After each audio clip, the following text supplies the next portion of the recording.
hii mambo ya Gachagua kukataza Ruto kwenda Mount Kenya. Rigathi Gachagua alisema hivi, Martha Koome akitolewa kama Chief Justice, William Samoei Ruto asikanyake Meru. Hiyo ndio statement alisema. Na Rigathi Gachagua sisi kama wafuasi wake hajapiga filimbi. Angepiga filimbi William Ruto angekanyaga wapi? Central.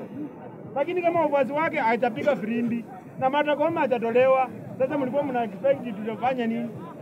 Sisi kama wafuasi wa Rigathi Gachagua tutasimama na Rigathi Gachagua. Kwa saa hii Martha Koome pata hapo hapo. Wacha Martha Koome aende, wacha Ruto afanye nini? Atembee Central. Afanye vitu anataka kufanya na arudi. Mambo ya Muduri. Bwana Spika, hii serikali ya William Ruto, ukitetea mwananchi wewe ni mbaya. Muduri alikuwa anatetea wale watu walikuwa wanashikwa kiholela na hii serikali ya William Samoei Ruto. Ndio maana saa hizi amefukuza Muduri kwa serikali yake. Na hatuna shida. Sisi Muduri tunakukaribisha opposition, kuja tukae pamoja tutengeneze serikali ya 2027.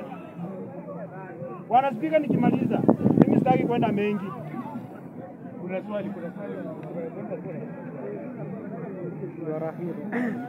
Mr. Speaker, huyu member anasema yeye ni mfuasi sugu ya Rigathi Gachagua. So mimi namuuliza, wakati alikuwa anatimuliwa, wakati alikuwa anangolewa, mbona hakumtetea huyu Rigathi Gachagua sitaongolewa? Sasa hiyo ndio swali. Asante Bwana Spika. Unajua kuna some confused statement Bwana Spika, lazima tuelewane. Ulikuwa unataka mimi nienda kwa bunge nitetee Rigathi Gachagua.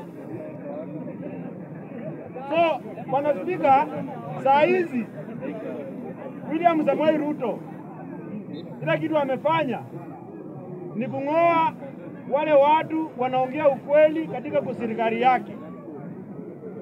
Mambo ya Adimbadhi amekuwa amerangiwa number 1. Mtu hajakamaliza hata mwaka mmoja kwa ofisi.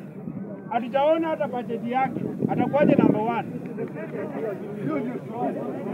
Atakuwaje number 1? Hajafanya kazi yoyote, hakuna kazi amefanya. Hadi anarangiwa number 1.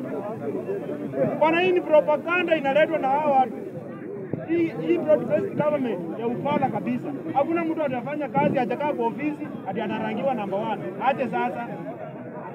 Mambo ya Murkomen. Murkomen naye ni confused element. Ajui afanye nini? Hii serikali imechukua wanasiasa ndio umeweka kwa mawaziri. Murkomen umekuwa kwa road, umefail. Umepelekwa kwa India, hakuna chochote. Wewe rudi kwa Senate, ukae huko Senate. Mahali wasee wanakaa. Senate ni ya wasee. Enda ukakae huko kwa wasee, hakuna kitu inaendeleanga huko. Asante Bwana Spika.